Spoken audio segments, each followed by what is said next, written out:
ఇదొక భీకర పోరు మీకు అందరికీ తెలుసు. ఎందుకంటే గత కర్ణాటక ఎన్నికలు మనం రైజ్ రీసెర్చ్ చేసింది. అలాగే తెలంగాణ ఎన్నికల్లో కూడాను మనం యాక్యురేట్గా రిజల్ట్ ఇచ్చాం. 99% యాక్యురేట్ రిజల్ట్ ఇచ్చాం. ఏదైతే 64-70 కాంగ్రెస్ గెలుస్తుందన్నాం, అదే 64 దగ్గర ల్యాండ్ అయింది. అలాగే కర్ణాటక ఎన్నికలు కూడాను మనం యాక్యురేట్గా ఇచ్చాం. కాకపోతే కర్ణాటకకి తెలంగాణ ఎన్నికలకి భిన్నంగా ఉన్నాయి ఈ ఎన్నికలు. అందుకని భీకర పోరు అనాల్సి వచ్చింది. అయినప్పటికి కూడాను మళ్ళీ అగైన్ 98% అదే యాక్యురసీతో నేను మీ ముందుకు వస్తున్నాను అనేది నేను బలంగా నమ్ముతున్నాను.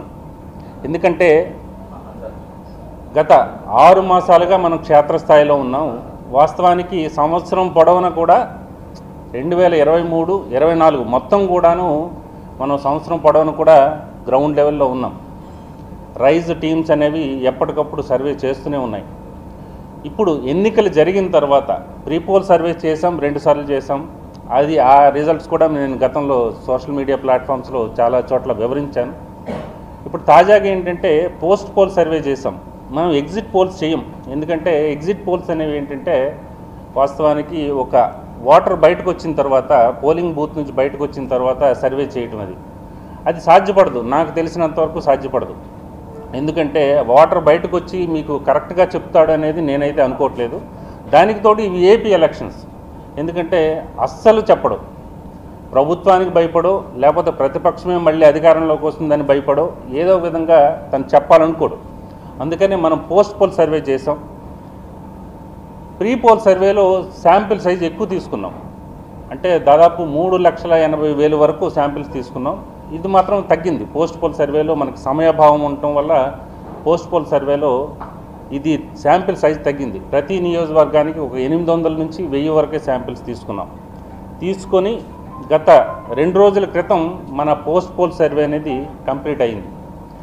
పోస్ట్ పోల్ సర్వేలో ముఖ్యంగా ఎన్నికల సరళిని, పోలింగ్ సరళిని గమనిస్తే భారీగా పోలింగ్ జరిగింది. ఈ భారీగా పోలింగ్ జరిగింది ఏ పార్టీ వైపు మొగ్గు చూపుతుంది అనేది చాలామంది చాలాసార్లు చాలా సందర్భాల్లో అడిగారు.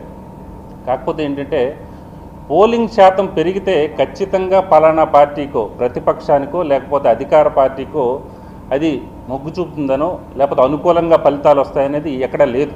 ఎందుకంటే మీరు గత ఎన్నికలు తీసుకోండి, దేశవ్యాప్తంగా చాలా ఎన్నికలు తీసుకుంటే పోలింగ్ శాతం పెరిగినప్పటికీ మళ్ళీ అదే ప్రభుత్వం రిటైన్ అయిన సందర్భాలు చాలా ఉన్నాయి. ప్రతిపక్షం కూడా అధికార పార్టీ అధికారంలోకి వచ్చిన సందర్భాలు కూడా ఉన్నాయి. అందుకనే పోలింగ్ శాతం పెరిగితే ఖచ్చితంగా ఈ పార్టీ అధికారంలోకి వస్తుందనేది మనం ఎట్టి పరిస్థితుల్లో చెప్పలేం. అలాంటి రూల్ ఆఫ్ లా ఏం లేదు, ఆ తంబు రూల్ అనేది ఏం లేదు. కాకపోతే ఇక్కడ మనం స్పష్టంగా గమనించింది ఏంటంటే ఒక సింగిల్ లైన్లో ప్రభుత్వ వ్యతిరేకత కంటే ముఖ్యంగా వైఎస్ఆర్సీపీ అధినేత జగన్మోహన్ రెడ్డి మీద తీవ్రమైన వ్యతిరేకత అనేది స్పష్టంగా మనం గమనించాం. ఎందుకంటే చాలా చోట్ల అభివృద్ధి తర్వాత ఈ నిరుద్యోగం, అలాగే అధిక ధరలు, ముఖ్యంగా విద్యుత్ ఛార్జీల పెంపు, ఇలాంటివి చాలా ఫ్యాక్టర్స్ అనేవి మనం గమనించాం. నేరుగా వెళ్ళి మనం ప్రశ్నించినప్పుడు, సర్వే సంస్థ వెళ్ళి ప్రశ్నించినప్పుడు, మన బృందం వెళ్ళి ప్రశ్నించినప్పుడు ఇవన్నీ మనం కూడా గమనించాం. ఇవన్నీ కూడా పరిగణలోకి తీసుకున్నాం. మనం సర్వే చేసేటప్పుడే క్వశ్చనైర్ అలా ఫామ్ చేస్తాం. అసలు మీ ఎమ్మెల్యే అందుబాటులో ఉంటున్నాడా, అలాగే ఎవరైతే మీకు అభివృద్ధి జరుగుతుందని కోరుకుంటున్నావు, ఇలాంటి క్వశ్చనైర్, డిఫరెంట్ క్వశ్చనైర్ అనేది మనం బిల్డ్ చేస్తాం. అది వచ్చిన తర్వాత ఫలితాలని విశ్లేషిస్తాం. ఇప్పుడు ఏమవుతుందంటే ఈ ఎన్నికల సరళిని గమనించినప్పుడు, ఈ ఓటింగ్ శాతం పెరిగినప్పుడు, 81% పైగా పెరిగినప్పుడు, ముఖ్యంగా ఎవరైతే అసంతృప్తివాదులు ఉన్నారో, ఎవరైతే వ్యతిరేకతతో ఉన్నారో, ముఖ్యంగా ఎక్కడ నుంచి హైదరాబాద్ నుంచి మనం కరెక్ట్గా ఫిగర్ తీసుకోలేం, కానీ హైదరాబాద్ నుంచి 1,00,000 మంది వచ్చారనుకోండి, అలాగే నోయిడా నుంచి కొంతమంది, ఢిల్లీ నుంచి సాఫ్ట్వేర్ కొంతమంది, అలాగే యూకే నుంచి, యుఎస్ నుంచి, వీళ్ళందరూ వచ్చినప్పుడు అధికార పార్టీ సవ్యంగా పనిచేస్తుంది, వచ్చి ఓట్లు వేసేద్దామని ఎవరు రారు, సహజంగా రారు. మనం అక్కడ స్పష్టంగా గమనించిందంటే as per our rise research 82% వరకు బయట నుంచి వచ్చిన వ్యక్తులు కూటమి, తెలుగుదేశం పార్టీ, జనసేన, బీజేపీ కూటమి వైపు మొగ్గు చూపారు అనేది మనకు స్పష్టంగా తెలుస్తోంది. ఇది నెంబర్ 1. ఇక నెంబర్ 2 ఏంటంటే ఉద్యోగుల్లో వ్యతిరేకత. ఉద్యోగుల్లో వాళ్ళకి ఆత్మాభిమానం, అంటే ఉద్యోగుల వ్యతిరేకత ఏంటంటే వాళ్ళకి నెలవారీ జీతాలు ఇవ్వట్లేదనో, అదర్వైజ్ వాళ్ళ పెన్షన్లు, సిపిఎస్, ఈ స్కీమ్లు వాటి గురించి కంటే కూడా ఎక్కువ వాళ్ళ ఆత్మాభిమానం, ఆత్మగౌరవం దెబ్బతింది అనేది స్పష్టంగా గమనించాం మనం. చాలా క్వశ్చనైర్లో కూడా అదే ప్రస్ఫుటమైంది. సో మీకు ఏమవుతుందంటే వీళ్ళు కూడాను పోస్టల్ బ్యాలెట్లో మీకు 75 to 80% వరకు అలయన్స్కి పడిన దాఖలాలు ఉంటాయి.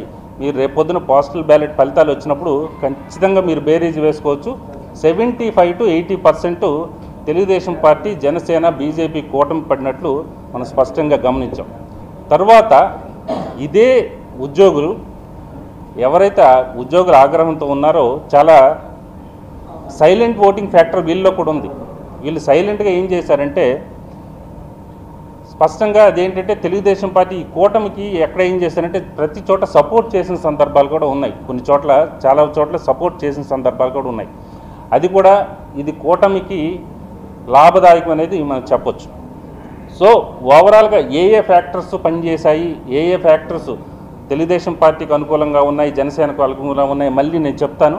అలాగే ఏది వైఎస్ఆర్సీపీకి అనుకూలంగా ఉన్నాయి, తర్వాత ఏ సామాజిక వర్గాలు వైఎస్ఆర్సీపీ వైపు ఉన్నాయి, అవన్నీ కూడా నేను చెప్తాను. ఓవరాల్గా రిజల్ట్ అనేది ఒక సింగిల్ లైన్లో చెప్పాలంటే మీకు సింపుల్గా ఏంటంటే రిజల్ట్ చెప్పాలంటే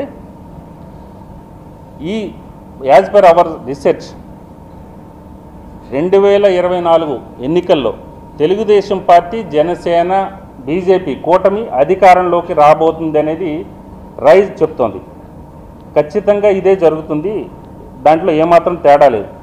as per our post poll survey కూటమికి 113 నుంచి 122 సీట్లు దక్కే అవకాశం ఉంటుంది. వైఎస్ఆర్సీపీ 48 నుంచి 60 సీట్లు దక్కే అవకాశం ఉంటుంది. ఇతరులు అంటే కాంగ్రెస్ లాంటి పార్టీలు 0 నుంచి 1 సీటు వచ్చే అవకాశం అయితే ఉంటుంది. ఇది కేవలం కూటమి అంటే మళ్ళీ ఒకసారి రిపీట్ చేస్తున్నాను, కూటమికి 113 నుంచి 122 వరకు వచ్చే అవకాశం ఉంది. వైఎస్ఆర్సీపీకి 48 నుంచి 60 వచ్చే అవకాశం ఉంటుంది. కాంగ్రెస్ లాంటి పార్టీలకి ఒకటి వచ్చే అవకాశం ఉంటుంది, అది కూడా రాకపోవచ్చు. తర్వాత పార్టీ వైజ్ చెప్పాలంటే వైఎస్ఆర్సీపీకి ఇప్పుడే చెప్పాను నేను 48 నుంచి 60 సీట్లు వచ్చే అవకాశం ఉంది.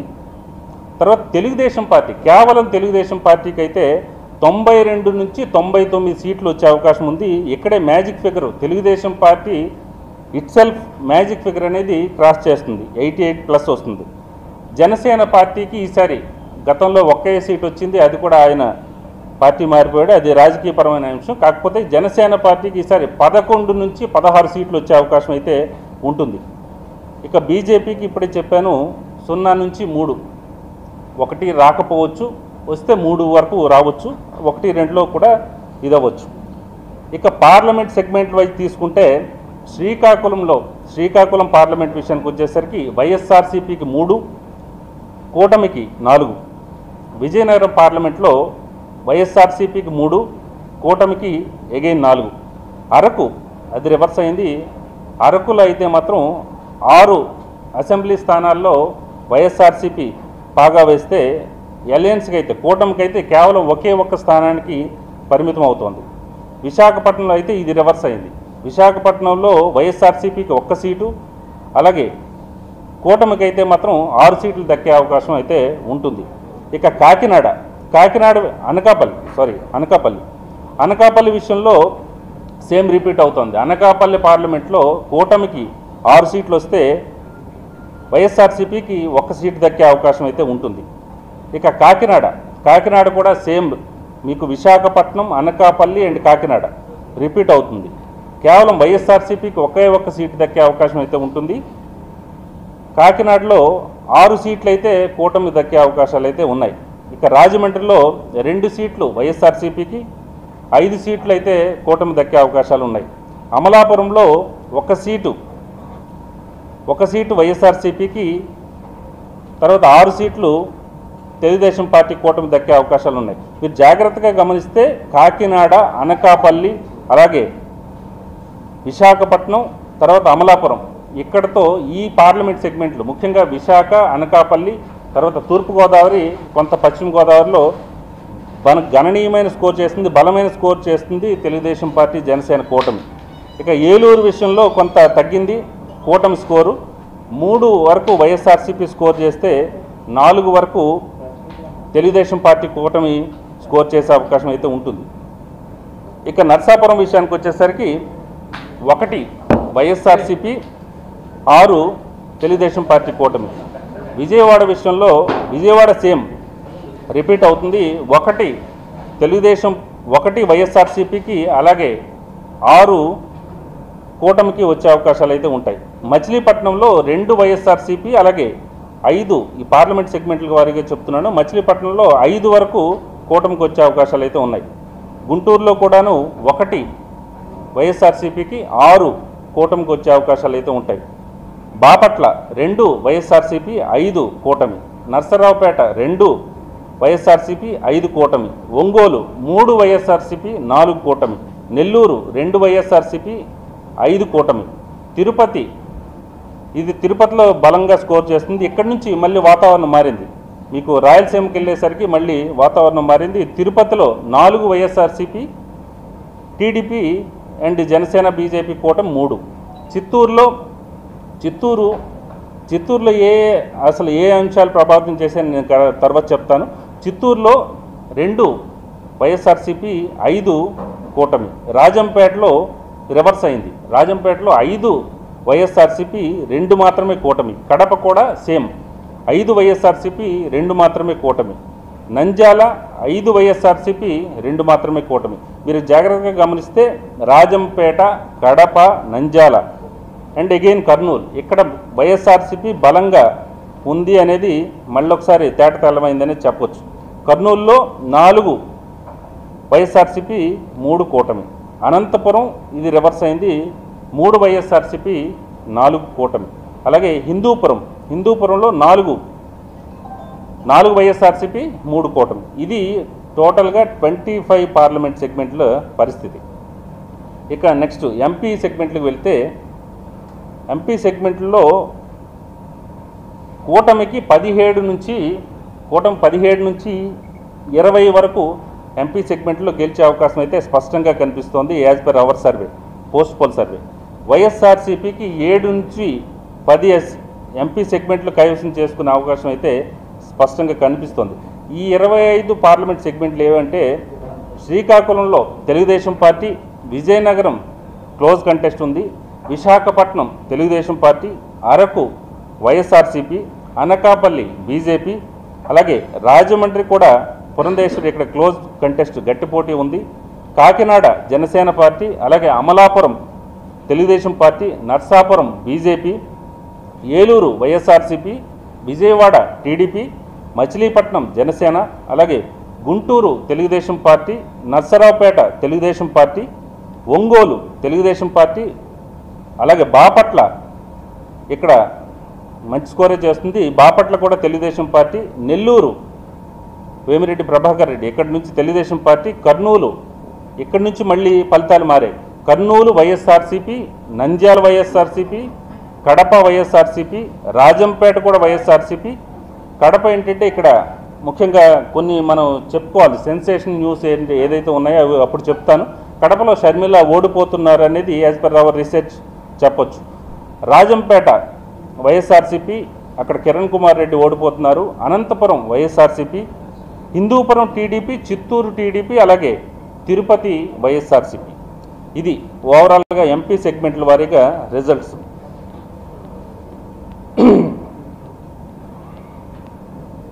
ఇక పర్సంటేజ్ చెప్పాలంటే యాక్చువల్గా ఏ పార్టీకి ఎంత ఓట్ షేర్ రావచ్చు అనేది కూడా మనం గణాంకాలు అనేది విడుదల చేయాలనుకున్నాం. యాక్చువల్గా ఏంటంటే కూటమికి 50 తెలుగుదేశం పార్టీ, జనసేన, బీజేపీ కూటమికి 50.49% ఓట్లు దక్కే అవకాశం అయితే ఉంటుంది. వైఎస్ఆర్సీపీకి 44.86% ఓట్లు దక్కే అవకాశం ఉంటుంది. ఇక ఇతరులు అంటే కాంగ్రెస్ కానీ ఇంకా మిగిలిన పార్టీలు కూడా అంటే సిపిఐ కానీ సిపిఎం కానీ ఇండిపెండెంట్స్ అందరూ కలిపి దాదాపు 4.65% ఓట్లు దక్కే అవకాశం అయితే ఉంటుంది.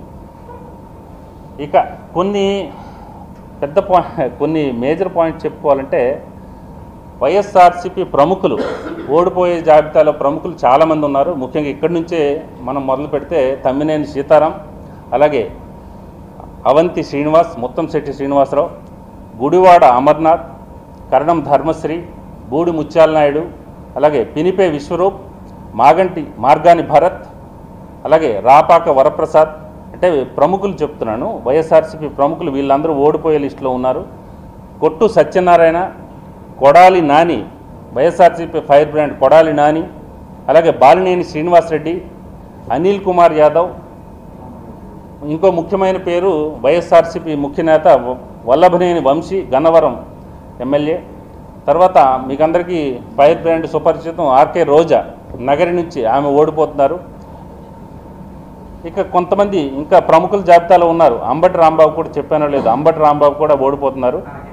వీళ్ళంతా కూడాను వైఎస్ఆర్సీపీ ఫైర్ బ్రాండ్స్ ఎవరైతే ఉన్నారో, రెగ్యులర్గా తెలుగుదేశం పార్టీ మీద తీవ్ర స్థాయిలో దుమ్మెత్తిపోసిన నేతలందరూ కూడాను ఈసారి ఇంటి బాట పట్టనున్నారు అనేది రైజ్ గట్టిగా చెప్తోంది, బలంగా చెప్తోంది. ఖచ్చితంగా ఇది జరిగి తీరుతుంది. సో ఈ ఎన్నికల్లో ముఖ్యంగా ప్రభావితం చేసిన అంశాలు ఏంటంటే పెరిగిన విద్యుత్ ధరలు, అలాగే ఈ నాసిరకం మద్యం, ఇంకా ఈ శాండ్ రేట్లు, శాండ్ అందుబాటులో లేకపోవటం, ఈ భవన నిర్మాణ కార్మికులకి అనేది ఎవరికి కూడాను సరైన పనులు లేకపోవటం. ముఖ్యంగా ప్రతి నియోజకవర్గంలో అక్కడ స్థానిక సమస్యలు కొన్ని ఉంటాయి. ఇప్పుడు ఫర్ సపోజ్ ఉత్తరాంధ్ర తీసుకోండి, ఒక చోట కొబ్బరి అనుకోండి, కొబ్బరి రైతుల కష్టాలు అనుకోండి, ఇంకో చోట జీడి మద్దతు ధర లేకపోవటం, ఇంకో చోట వచ్చేసరికి ఇప్పుడు మీరు అలాగే తూర్పుగోదావరి పశ్చిమ గోదావరికి వెళ్ళేటప్పుడు ఆక్వా రైతుల సమస్యలు, అలాగే మీరు ఇక్కడికి రాయలసీమ జిల్లాలకు వెళ్ళినప్పుడు అక్కడ ముఖ్యంగా ఏంటంటే చాలా వరకు కాంట్రాక్టర్లకు బిల్లులు లేకపోవటం, వాళ్ళు ఆ కాంట్రాక్టర్ రంగం కుదేలైపోవటం, తర్వాత దానికి తోడు చాలామంది కాంట్రాక్టర్లు ఆత్మహత్యలు చేసుకున్న సందర్భాలు, ఇవన్నీ కూడా ప్రభావితం చేస్తాయి.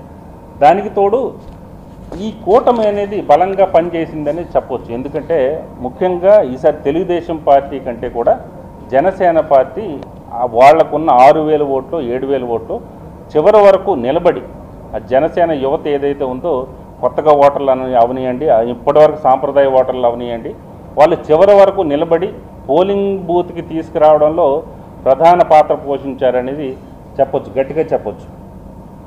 తర్వాత ఇంకా చాలా ఎఫెక్ట్ ఉంది. చివరిలో ల్యాండ్ టైటిలింగ్ యాక్ట్ అనేది ఒక తెలుగుదేశం పార్టీ ప్రధాన విమర్శ చేసింది. తెలుగుదేశం పార్టీ చేసిన ప్రధాన విమర్శకి, ఆ ఆరోపణకి సరైన వివరణ ఇవ్వలేని పరిస్థితి అయితే వైఎస్ఆర్సీపీకి వచ్చింది. అది కూడా వైసీపీకి ప్రతికూలతగా చెప్పొచ్చు, చాలా డ్యామేజ్ జరిగిందని చెప్పొచ్చు. ఎందుకంటే ఆ డ్యామేజ్ కంట్రోల్ చేసుకోవడంలో కూడాను జగన్మోహన్ రెడ్డి విఫలమయ్యారనేది చెప్పొచ్చు. తర్వాత ఇంకోటి ఏంటంటే ప్రధానంగా వెల్ఫేర్ అంటున్నారు. వెల్ఫేర్లో కూడాను చాలా వరకు కోత ఉంది. నేను చాలాసార్లు చెప్పాను, గతంలో చాలా వేదికల మీద చెప్పాను. ఏంటంటే నాకు రాకపోయినా పర్లేదు, ఈ హ్యూమన్ టెండెన్సీ ఎలా ఉంటుందంటే ఎస్పెషల్ ఇండియన్స్ నాకు రాకపోయినా పర్లేదు, నా పక్కోడికి రాకూడదు అనుకుంటారు. అది ప్రభావం చాలా తీవ్రమైన ప్రభావం చూపించిందని చెప్తాను. ఎందుకంటే ఫస్ట్ అమ్మఒడి అనేది ఇచ్చారు, అమ్మఒడి లక్షల మందికి ఇచ్చారు, తర్వాత కోత పెట్టారు. వీళ్ళందరూ కూడా వ్యతిరేకంగా తయారయ్యారు. దానికి తోడు ఈ వాలంటీర్ వ్యవస్థ, ఇంకా తర్వాత అమరావతి విషయంలో అమరావతి ధ్వంసం చేశారనేది అది ప్రధానం కనిపించింది. మీకు రిజల్ట్స్లో అక్కడ కనిపిస్తుంది. ఎందుకంటే గుంటూరు, ఎస్పెషల్లీ కృష్ణా, గుంటూరు, ఈ మచిలీపట్నం, ఈ బెల్ట్ అంతా కూడాను, పల్నాడు కూడా, ఈ బెల్ట్ అంతా కూడాను ఈసారి కూటమి వైపు అవుట్ రేట్గా ఉంది. జనరల్గా మీరు ఈ ఫలితాలని మరొకసారి మీరు స్పష్టంగా గమనించండి. అంతమంది ఏమనుకుంటారంటే తూర్పుగోదావరి పశ్చిమ గోదావరిలో ముఖ్యంగా కూటమి బాగా స్కోర్ చేస్తుంది, ఇక్కడ బాగా వస్తుంది కాబట్టి అధికారంలోకి వస్తుంది అనేది భావిస్తున్నారు. కానీ అది కరెక్ట్ కాదు. ముఖ్యంగా ఉమ్మడి కృష్ణ, అలాగే గుంటూరు, తర్వాత నెల్లూరు, ఇటువైపు ఇక్కడికి వచ్చేసరికి పల్నాడు, ఈ ప్రాంతాల్లో బాగా భారీగా స్కోర్ చేసింది అనేది నేను చెప్పగలను. ఒక్కసారి మనం జిల్లాల వారీగా తీసుకుంటే ఇక్కడ ఉత్తరాంధ్ర అంటే రీజన్ వారీగా తీసుకుంటే ఉత్తరాంధ్రలో 34కి దాదాపు 22 నుంచి 25 వరకు కూటమి స్కోర్ చేసే అవకాశం అయితే ఉంటుంది. అలాగే తూర్పుగోదావరి పశ్చిమ గోదావరిలో అయితే 34లో 27 వరకు కూటమి స్కోర్ చేసే అవకాశం ఉంటుంది. 7 వరకు మాత్రమే వైఎస్ఆర్సీపీకి దక్కే అవకాశం అయితే ఉంటుంది. కృష్ణా, గుంటూరు, ప్రకాశం అండ్ నెల్లూరు దాదాపు ఇక్కడ 32, అక్కడ 33, మొత్తం 55 ఉంటాయి.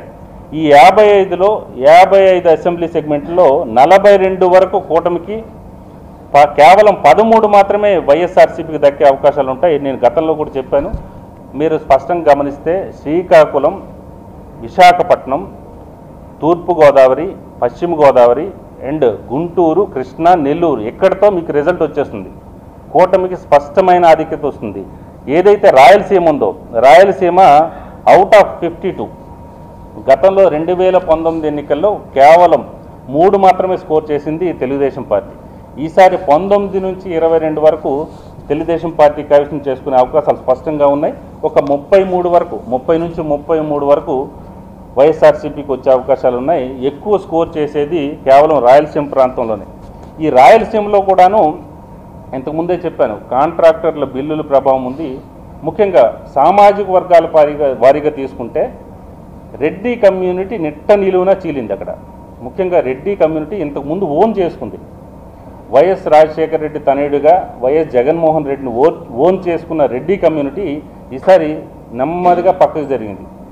వాళ్ళు ఏదైతే ఆశించిన ఫలితాలు అయితే జగన్మోహన్ రెడ్డి నుంచి వాళ్ళు రాబట్టుకోలేదు అనేది స్పష్టంగా గమనించాం. తర్వాత ఓవరాల్ ఎంటైర్ స్టేట్ మీకేమైందంటే ఎమ్మెల్యేకి అండ్ చీఫ్ మినిస్టర్కి, ఎమ్మెల్యేకి అండ్ సీఎంకి కనెక్టివిటీ మిస్ అయింది. ఏ ఎమ్మెల్యే కూడాను నేరుగా వెళ్ళి సీఎంని కలిస్తే పరిస్థితి లేదు, అసలు మంత్రులకే లేదు. ఆ కనెక్టివిటీ మిస్ అవ్వడం అది కూడా ప్రభావం చూపించిందని చెప్పొచ్చు. తర్వాత వాలంటీర్ వ్యవస్థ బలంగా ఉంది అనుకున్న వాలంటీర్ వ్యవస్థ ఇక్కడ గ్రామ పంచాయతీలు ఈ వ్యవస్థని నిర్వీర్యం చేసింది. అలాగే ఎమ్మెల్యేలను కూడా ఆ వ్యవస్థను కూడా నిర్వీర్యం చేసిందని చెప్పొచ్చు. ఎందుకంటే ముఖ్యంగా ఎమ్మెల్యేల దగ్గరికి వెళ్ళే మనిషి ఇప్పుడు ఎవరు లేరు. ఏదో ఫిర్యాదులు తీసుకొని వెళ్ళే పరిస్థితి లేరు. ఇక రాష్ట్ర వ్యాప్తంగా రైతులు అనేవి తీవ్ర నష్టాలు ఉన్నాయి. ఇవన్నీ కూడాను ప్రభావం చూపించిందనేది మనం చెప్పొచ్చు. సో ఓవరాల్గా ఇది ఏంటంటే కేవలం వెల్ఫేర్ అనేది పనిచేయలేదు, మిగిలిన సమస్యలు అన్నీ కూడా ముఖ్యంగా నిరుద్యోగం అనేది తీవ్రమైన ప్రభావం చూపించింది. తర్వాత ఇక సామాజిక వర్గాల సమీకరణలు తీసుకుంటే ముఖ్యంగా తూర్పుగోదావరి, పశ్చిమ గోదావరి ఏదైతే కాపుకి శెట్టి బల్జకి పచ్చగడ్డి వేస్తే బొగ్గుమనే పరిస్థితి ఉంది. ఫస్ట్ టైం కాపు శెట్టి బల్జ కలిసి పనిచేశాయి వైఎస్ఆర్సీపీకి వ్యతిరేకంగా. అదొకటి క్యాస్ట్ ఈక్వేషన్ తీసుకోవచ్చు. మీకు కృష్ణా అండ్ గుంటూరు ఇటువైపు తీసుకుంటే కాపు అండ్ కమ్మ కూడా కలిసి పనిచేసాయి. ఎస్పెషల్లీ జనసేన వైపు కాపు ఉంటే తెలుగుదేశం పార్టీ వైపు కమ్మ సామాజిక వర్గం ఉంది. రెండు కూడా కలిసికట్టుగా పనిచేసాయి. మీకు ఉత్తరాంధ్ర గురించి పెద్దగా చెప్పాల్సిన అవసరం లేదు. ఎందుకంటే ఉత్తరాంధ్ర ఒక కమ్యూనిటీ బేస్ అయితే ఉండదు. ఎందుకంటే ప్రతి నియోజకవర్గానికి పెక్యులర్ సమీకరణాలు ఉంటాయి, కొంత ఈక్వేషన్స్ మారుతుంటాయి. కాబట్టి ఇక్కడ సాంప్రదాయ ఓటర్లు తర్వాత ఎక్కడికక్కడ చీలికి వచ్చింది. ముఖ్యంగా ఉత్తరాంధ్ర విషయంలో అయితే ఎక్కువ బీసీలు ఉన్నారు. బీసీలు అయితే మాత్రం స్టిల్ మన యాజ్ పర్ అవర్ సర్వే బీసీలు స్టిల్ తెలుగుదేశం పార్టీ కూటమితోనే ట్రావెల్ చేశారని చెప్పొచ్చు. గతంలో ఏదైతే ఎస్సీ సామాజిక వర్గం, ఎస్టీ సామాజిక వర్గం వైఎస్ఆర్సీపీతో కలిసి వెళ్ళిందో ఈసారి ఎస్సీలో కొంత శాతం అనేది ఒక 8 నుంచి 12% అనేది కొంత తగ్గింది. అది తెలుగుదేశం పార్టీ జనసేన కూటమి పడింది. ఎస్టీలో అయితే పెద్ద మార్పు అయితే లేదు. ఎస్టీల విషయంలో, ఎస్టీ సామాజిక వర్గాల విషయంలో, ఎస్టీ అసెంబ్లీ కాన్స్టిట్యున్సీల విషయంలో తెలుగుదేశం పార్టీ ఏం స్కోర్ చేయలేకపోయిందనేదే చెప్పొచ్చు. ఇక గోదావరి జిల్లాలో ఇంకోటి ఏంటంటే ఇంతకుముందే చెప్పాను, ఆక్వా రైతులు ఇవన్నిటికంటే కూడాను పవన్ కళ్యాణ్ ఫ్యాక్టర్ బలంగా పనిచేసింది. ముఖ్యంగా గోదావరి జిల్లాలో ఎంటైర్ స్టేట్ పనిచేసింది. అంటే ఒక నియోజకవర్గంలో వాళ్ళకి 2000 ఓట్లే ఉంటే ఆ 2000 ఓట్లు కూడా కన్సాలిడేట్ అయ్యి పూర్తిగా తెలుగుదేశం పార్టీ బీజేపీ కూటమి పడడానికి సహకరించారు. దాంతో పాటు వాళ్ళు ఒక 10 మందిని తీసుకురావడానికి అయితే మాత్రం చివరి వరకు కష్టపడ్డారనేది స్పష్టంగా గమనించవచ్చు మనం. తర్వాత అమలాపురం లాంటి పార్లమెంట్ సెగ్మెంట్లో ముఖ్యంగా అక్కడ ఒక 250 మంది ఇంజనీరింగ్ విద్యార్థుల్ని అరెస్ట్ చేశారు. అక్కడ కోనసీమ అల్లర్ల విషయంలో ఇంజనీరింగ్ విద్యార్థులను అరెస్ట్ చేశారు. ఆ ప్రభావం కూడా మనం స్పష్టంగా గమనించాం. తర్వాత ఇప్పుడు ఏంటంటే ప్రధానంగా వైఎస్ఆర్సీపీ ఏం క్లెయిమ్ చేస్తుందంటే, వైఎస్ఆర్సీపీ మేము అంతమందికి ఇచ్చాం కదా, ఎందుకు ఓటేయరు, మా తిన్నారు కదా ఎందుకు ఓటేయరు అనేది ఒక ప్రధాన ప్రశ్న అనేది వాళ్ళు రైజ్ చేస్తున్నారు. కాకపోతే ఇక్కడ అసలు విషయం ఏంటంటే, ఈ మేనిఫెస్టో కూడా బలంగా తీసుకెళ్లడంలో కూటమి సక్సెస్ అయింది. కూటమి పార్టీల మధ్య ఓటు బదిలీ కూడాను సవ్యంగా జరిగింది. పోల్ మేనేజ్మెంట్ కూడాను బలంగా చేశారు. ముఖ్యంగా ఏంటంటే ఈ మేనిఫెస్టో విషయంలో వీళ్ళు చెప్పింది అనేది రీచ్ అయిందనేది నేను అనుకుంటున్నాను. ఎందుకంటే ఎవరు వచ్చినా సంక్షేమ పథకాల్లో కోత పెట్టలేరు. ఎంత అదనంగా ఒక 500 1000 ఇవ్వాలి అనేది ఉంటుంది, కానీ కోత అనేది ఉండదు అనేది వాళ్ళకి ప్రజలకు కూడా అర్థమైంది. తర్వాత ఇంకోటి ఏంటంటే, ఏదైతే పెన్షన్ అన్నారో ఆ పెన్షన్ కాస్త నేను 3.5 ఏళ్ళ వరకు నేను ఇవ్వలేను అనేది వైఎస్ జగన్మోహన్ రెడ్డి అన్నప్పుడు, వేరే చంద్రబాబు ఇమీడియట్గా నెక్స్ట్ మంత్ నుంచి నేను ఇస్తాను ఈ 4000 ప్లస్ ఇవి మొత్తం అంతా కలిపి ఎరియర్స్ అన్నీ కల్పిస్తాను అనుకునేటప్పుడు ఆ ఎఫెక్ట్ కూడాను వృద్ధుల మీద స్పష్టంగా కనిపించింది అనేది చెప్పొచ్చు. సో ఏ విధంగా చూసుకున్నా కూడా ఇక వేవ్ ఉంటే, వేవ్ అనేది మనం అంచనా వేయం. ఎందుకంటే వేవ్ ఉంటే అనేది 135 క్రాస్ అవుతుంది అనేది, అంటే అంచనాల వరకు మనం వెళ్ళాం. మనకి ఏది రైజ్ కానీ ఇంకొక సెఫాలజీ కానీ సెఫాలజిస్ట్ కానీ ఏ రీసెర్చ్ ఆర్గనైజేషన్ ఏది కూడాను ఎమోషన్ కోషెంట్లో వెళ్ళదు. ఎమోషనల్ నాకు వీళ్ళు తెలుసు, వీళ్ళకి కొంచెం ఎక్కువ సీట్లు ఇద్దాం, వీళ్ళకి ఎక్కువ సీట్లు ఇద్దాం, అలా ఏముండదు. కేవలం ఓవరాల్గా తీసుకుంటే మీకు కూటమి అనేది బ్రహ్మాండంగా స్కోర్ చేస్తుంది. ఆ 130 ప్లస్ 135 ప్లస్లు అనేవి ఆ గణాంకాలు అయితే మనం ఇవ్వట్లేదు, కానీ ఇది ఓవరాల్గా rise as per our research కూటమి అధికారంలోకి వస్తుంది. మీరు మళ్ళీ మనం కలవచ్చు, స్పష్టంగా మనం డిస్కస్ చేయొచ్చు. మీకేమైనా సందేహాలు ఏమైనా ఉంటే మీరు అడగచ్చు.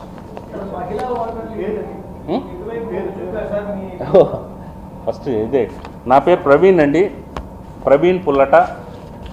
ఇప్పుడు నేను రైజ్ సిఎండి అనండి, రైజ్ సిఇఓ అనండి, నేనే అంతా మొత్తం చూస్తున్నాను. మనకు విజయవాడలో ఆఫీస్ ఉంది, తర్వాత హైదరాబాద్లో ఆఫీస్ ఉంది. ఏదైనా రీసెర్చ్ ఎంటైర్ ఇండియా ఎక్కడైనా రీసెర్చ్, ఏదైనా రీసెర్చ్ అండ్ ఎలాంటిది కానీ ఎలాంటి టాస్క్ కానీ మనం తీసుకుంటాం. అది పొలిటికల్ రీసెర్చ్ అనండి, మార్కెట్ రీసెర్చ్ అనండి, ఏదైనా చేస్తాం. సో యాజ్ పర్ అవర్ ఎక్కడ కూడా మనం ఇంకా వైఫల్యం అని చెందలేదు, ఇంకా పరాజయాలు ఇక లేవు. ఇక్కడి నుంచి చూడాలి మనం. చెప్పండి. Thank you. మహిళా ఓటర్లు ఎవరి వైపున ఉన్నారు, మరోవైపు మైనారిటీ ఎస్సీ ఎస్టీ వాళ్ళ తాలూకా శాంపిల్స్ ఎలా ఉన్నాయి? గుడ్ క్వశ్చన్ అండి. ఫస్ట్ ఎస్సీ ఎస్టీ నేను ఇప్పటికే చెప్పాను. కాకపోతే మహిళలు ఏ ఓటర్లు కూడాను గంపగుత్తగా ఒక పార్టీకి వేస్తారు అనుకోవడానికి లేదండి. ఎందుకంటే ప్రతి నియోజకవర్గానికి అది మారుతుంటుంది. ఫర్ సపోజ్ ఒక తంబళ్ళపల్లి తీసుకోండి, లేకపోతే ఒక ఇచ్చాపురం తీసుకోండి, ఏదైనా ఒక నియోజకవర్గం తీసుకునేటప్పుడు మహిళలు అనేవాళ్ళు సాంప్రదాయ ఓటర్లు ఈ పార్టీకి ఉంటారు, ఆ పార్టీకి ఉంటారు, వైఎస్ఆర్సీపీకి ఉంటారు, టీడీపీకి ఉంటారు, జనసేనకు ఉంటారు. దాంట్లోనే స్ప్లిట్ వచ్చేస్తుంది, క్లియర్గా స్ప్లిట్ వస్తుంది. నెక్స్ట్ ఏమవుతుంది, కొంతమంది అసంతృప్తి మహిళలు కూడా ఉంటారు. ఇప్పుడు ఫర్ సపోజ్ నంద్యాల పార్లమెంట్ సెగ్మెంట్లో మేము వెళ్ళినప్పుడు ఏంటంటే, అమ్మ ఎంపీ క్యాండిడేట్ వస్తున్నారు, కొంచెం కనీసం లైట్ ఉంది కదమ్మా, పవర్ ఉంది కదా, వేసుకోవచ్చు కదా అంటే, బిల్ నువ్వు కడతావా అని అడిగింది ఆవిడ. అంటే మహిళలు కాదు, వృద్ధులు కాదు, అందరిలోనూ అసంతృప్తి ఉంది. అది గుంభనంగా ఉండేటప్పుడు ఒక సెగ్మెంటు ఈ మహిళలు, లేకపోతే ఈ 18 నుంచి 30 వయసు వాళ్ళు, వీళ్ళందరూ ఒక పార్టీకి వేస్తారు అనేది ఒక ఘాటును కట్టడం అనేది కరెక్ట్ కాదు. యాజ్ పర్ అవర్ రీసెర్చ్ కూడాను ఒక్కొక్క నియోజకవర్గానికి ఒక్కొక్క విధంగా మహిళలు ఓటింగ్ పర్సంటేజ్ ఉంది. ఓటింగ్ ఓవరాల్గా మీరు తీసుకుంటే మీరు వేసే క్వశ్చన్లోనే ఇది ఉంది, వ్యాలిడిటీ ఉంది. ఎందుకంటే ఓవరాల్గా మహిళల శాతం ఎక్కువ ఉంటుంది. ఇప్పుడు మొత్తం మీరు ఓటింగ్ ఇవి తీసుకోండి, ఓటర్స్ లిస్ట్ తీసుకోండి, ఓవరాల్గా మహిళల శాతం ఎక్కువ ఉంటుంది. దానికి తోడు ఈసారి పర్సంటేజ్ కూడా పెరిగింది. కాబట్టి ఒక్కొక్క నియోజకవర్గానికి ఒక్కొక్క మాదిరి ఉంటుంది, కానీ మహిళలు ఈ పార్టీకి వేశారు, ఈ పార్టీకి వేయలేదు అనేది అలా చెప్పలేం మనం. అది కరెక్ట్ కూడా కాదు. తర్వాత ఎస్సీ విషయంలో ఎస్సీ పర్సంటేజ్ నేను ఇంతకుముందే చెప్పాను, అరౌండ్ 8% అనేది వైఎస్ఆర్సీపీకి తగ్గింది. గతంలో చూస్తే ఎస్టీ స్టిల్ వైఎస్ఆర్సీపీ వైపు ఉంది.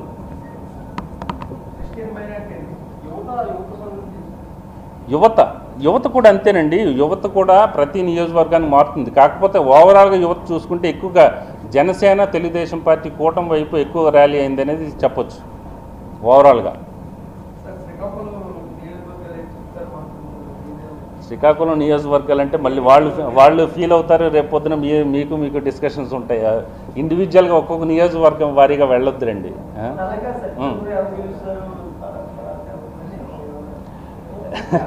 చెప్పాలంటే చెప్పేయచ్చు, మొత్తం 175 నియోజకవర్గాల జాబితా ఉంది, మీకు కావాలంటే పంపించేస్తాను.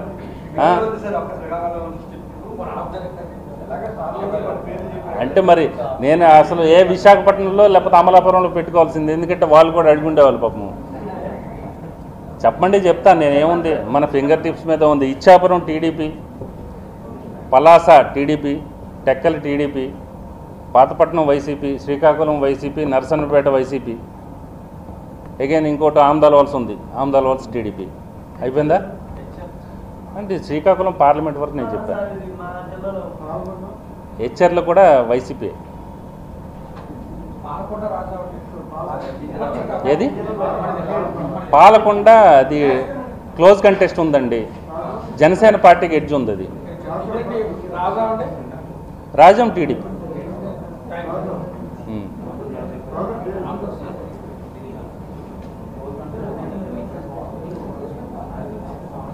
ఇంకా సార్ మీరేమైనా అడిగితే నేను చెప్పగలను, ఎందుకంటే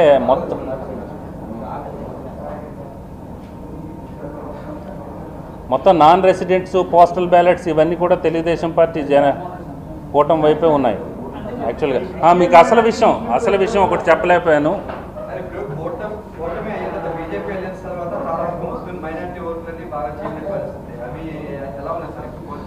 అంటే మీకు బీజేపీ విషయంలో దేశవ్యాప్తంగా ఒకలా ఆలోచిస్తారు, ఆంధ్రప్రదేశ్లో బీజేపీ ప్రభావం చాలా తక్కువ ఉంది. మీకు ఫర్ సపోజ్ హైదరాబాద్ తీసుకోండి, హైదరాబాద్లో బీజేపీ ప్రభావం ఉంటుంది.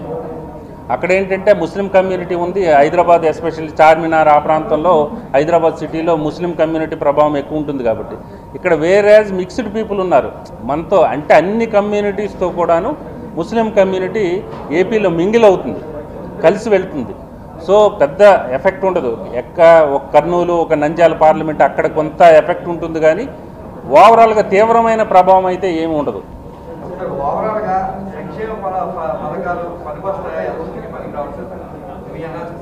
సంక్షేమ పథకాలు అనేది ఈరోజు వచ్చిన ఏ ఒక్క సీఎం ఇప్పుడు ప్రవేశపెట్టిన పథకాలు కావండి ఇవి. మీరు సీఎం అయినా కూడా సంక్షేమ పథకాలు కొనసాగించాల్సిందే. ఒక 500 1000 ఎక్స్ట్రా ఇవ్వాలి తప్పితే కోత పెడితే మళ్ళీ మీకు ఓటేయరు. That is clear. మంచి జరగలేదు అనుకున్నారేమో, ఏమనుకున్నారనేది మీకు 4th తెలిసిపోతుంది కదా. మంచి జరిగింది అనుకున్నారా, జరగలేదు అనుకున్నారనేది 4th తెలిసిపోతుంది. అంటే వాళ్ళ గణాంకాలు వాళ్ళవి, ప్రతి ఒక్కరికి ఈ గణాంకాలు మారుతుంటాయి కదా. నెక్స్ట్ అసలు విషయం ఏంటంటే మీరు అడగలేదు, ఇక నేనే చెప్పాలి. పవన్ కళ్యాణ్ పిఠాపురం నుంచి పవన్ కళ్యాణ్ అసెంబ్లీలో అడుగు పెడుతున్నారు. దాదాపు 45,000 మెజారిటీ పైన మెజారిటీ సాధించి పిఠాపురం నుంచి పవన్ కళ్యాణ్ అడుగు పెడుతున్నారు. నెంబర్ 1. ఇక ముఖ్యంగా ఏంటంటే వీళ్ళ కొంతమంది మీద దృష్టి ఉంటుంది. ఎందుకంటే చాలామంది చాలా రకాలుగా ఈ డిజిట్తో అక్కడ చంద్రబాబు నాయుడు ఈ డిజిట్తో ఓడిపోతున్నారు, లేకపోతే రాసి పెట్టుకోండి, ఇవన్నీ విపరీతమైన వ్యాఖ్యలు వస్తుంటాయి. అది మీ చిన్నప్పటి నుంచి చూస్తుంటారు. అక్కడ ఆయన వార్డు, ఇక్కడ వీళ్ళు మానరు. విషయం ఏంటంటే కుప్పం నుంచి చంద్రబాబు 30,000+ మెజారిటీతో అరౌండ్ 35+ మెజారిటీతో ఆయన గెలుస్తున్నారు. అలాగే నారా లోకేష్ కూడా మంగళగిరి నుంచి 30,000+ మెజారిటీతో గెలుస్తున్నారు. ఇక్కడ నుంచి ఏదైతే పులివెందుల నుంచి జగన్మోహన్ రెడ్డికి ఒక 15,000 మైనస్లో ఉన్నారు ఆయన. అది కూడా యూ టేక్ ఇట్ గ్రాంటెడ్, మీరు చూసుకోవచ్చు, రిజల్ట్స్ కూడా చూసుకోవచ్చు. సో ఇంకొంతమంది ఏంటంటే భారీ మెజారిటీతో గెలవబోతున్నారు. అక్కడ నుంచి నెల్లూరు సిటీ నుంచి నారాయణ ఒకరు, అలాగే కొంతమంది మంచి మెజారిటీతో గెలుస్తున్నారు. బొత్స గారు కూడా గెలుస్తున్నారు చీపురుపల్లి నుంచి. ఇక మిగిలిన పార్టీలు నా మీద బురదేస్తాయి. ఇప్పుడు వైఎస్ఆర్సీపీ గురించి చెప్పాను, ఇక తెలుగుదేశం పార్టీ నుంచి నాకు ఫోన్లు వస్తాయి. అలాగే తెలుగుదేశం పార్టీ గురించి చెప్పాను, వైఎస్ఆర్సీపీ నుంచి తెలుగుదేశం పార్టీ వాళ్ళకి వస్తాయి. ఇది ఎంత క్వైట్ కామన్, ఇది మాకు తప్పదు. ఇక రోజువారీ సమస్యలు ఇవి.